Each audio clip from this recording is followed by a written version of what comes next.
உங்களுக்கு நிம்மதி உண்டாகுவதாக. தேவனுடைய இரக்கங்கள் அதிகமாவதாக.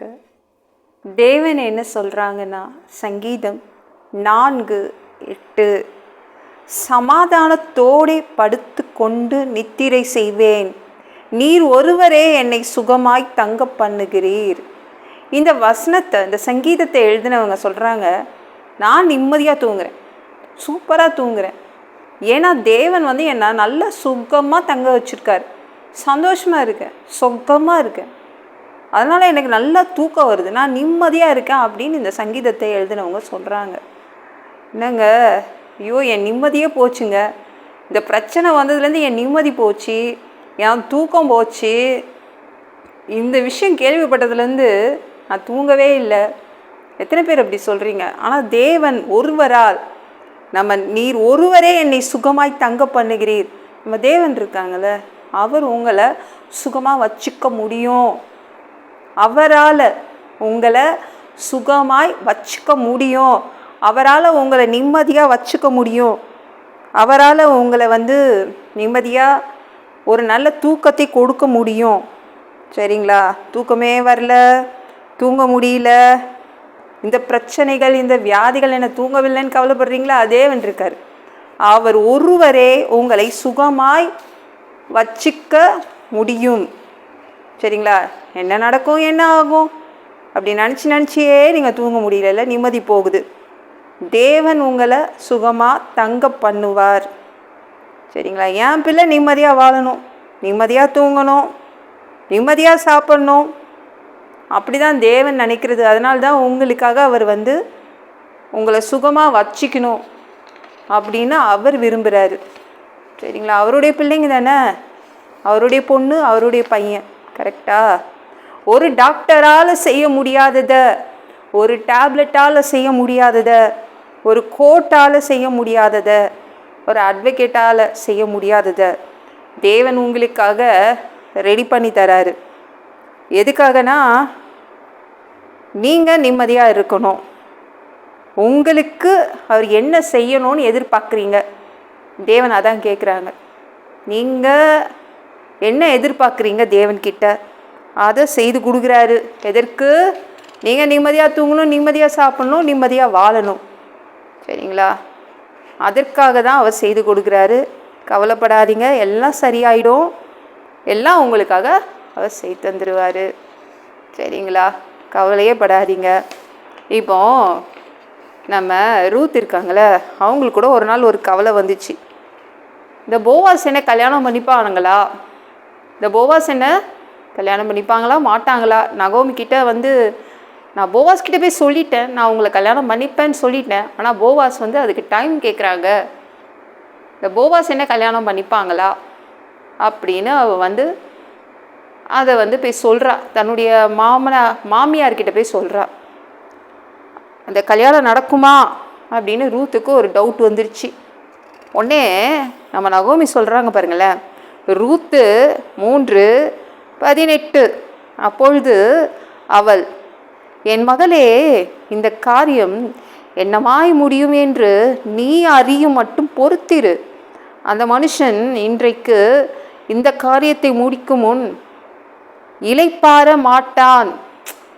உன் கல்யாண வேலையாக தான், உன் கல்யாணம் உங்களுடைய கல்யாண வேலை முடிகிறது வரைக்கும் போவாஸ் தூங்க மாட்டான். அதனால் நீ ஜாலியாரு, நீ தூங்கு, உனக்காக போவாஸ் செயல்படுவான், உன் கல்யாணம் நடக்கும். அவன் தூங்க மாட்டான். உங்கள் கல்யாணத்தை முடிக்கிற வரைக்கும் போவாஸ் தூங்க மாட்டான். நகோமி சொன்ன ஆறுதல் இது. நானும் உங்களுக்கு அதான் சொல்கிறேன், தேவன் உங்கள் விஷயத்தை முடிக்கிற வரைக்கும் அவர் இலைப்படையாமல் வேலை செய்வார். உங்கள் விஷயத்தை முடிச்சு கொடுத்துருவார். ஏன்னா நீங்கள் தூங்கணும், நீங்கள் நிம்மதியாக இருக்கணும்னு. சரிங்களா? ஏதாவது ஒரு முடிவுக்காக காத்துட்ருக்கீங்களா?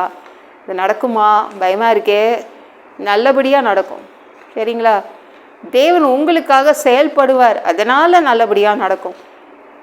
இந்த வீடியோ பிடிச்சிருந்துச்சுன்னா மற்றவங்களுக்கு ஷேர் பண்ண மறக்காதீங்க. கர்த்தர் தாமே உங்களை ஆசீர்வதிப்பாராக. ஜெபம் பண்ணலாமா? அன்பு பிதாவே, உங்கள் பிள்ளைங்க உங்கள் பாதத்தில் வந்திருக்காங்க. சாமி இரக்கம் செய்யுங்க அப்பா.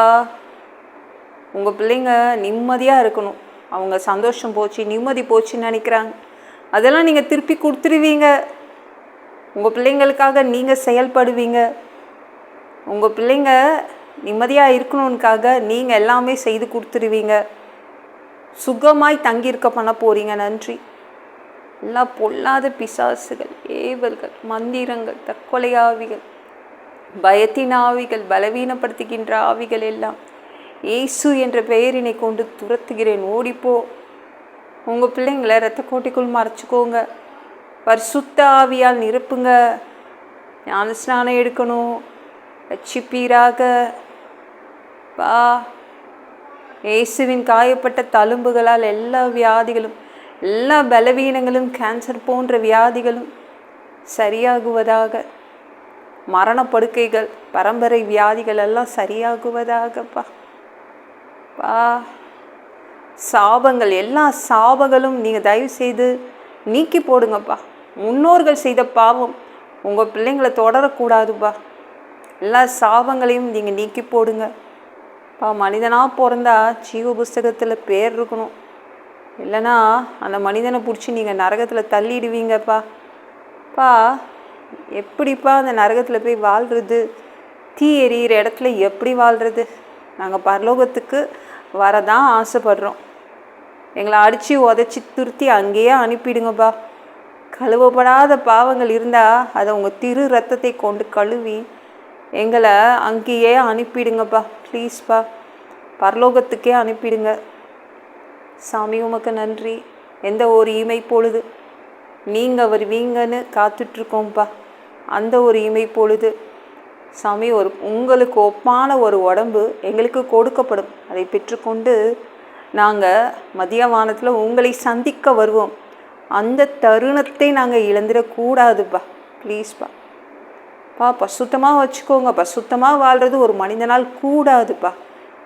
சாமி, அதற்கும் உங்கள் உதவி தான் தேவைப்படுது. 7 வருடம் அந்த அந்தி கிறிஸ்து ஆட்சியிலலாம் எங்களை விட்டுட்டு போயிடாதீங்கப்பா. ப்ளீஸ்ப்பா, எங்களை தயவு செய்து ஆண்டவரே நீங்கள் கூப்பிட்டுட்டு போயிடுங்க. 3வது தடவை கூட இந்த பூமிக்கு வருவீங்க. 1000 வருடம் இந்த பூமியை ஆட்சி செய்வீங்க. அந்த பொற்காலத்தை பார்க்க ஆசைப்படுறோம். எல்லாவற்றையும் ஒப்பு கொடுக்குறேன்ப்பா. ஏசு மூலம் ஜெபம் கேளும் பிதாவே. ஆமென். நாளைக்கு பார்க்கலாம்.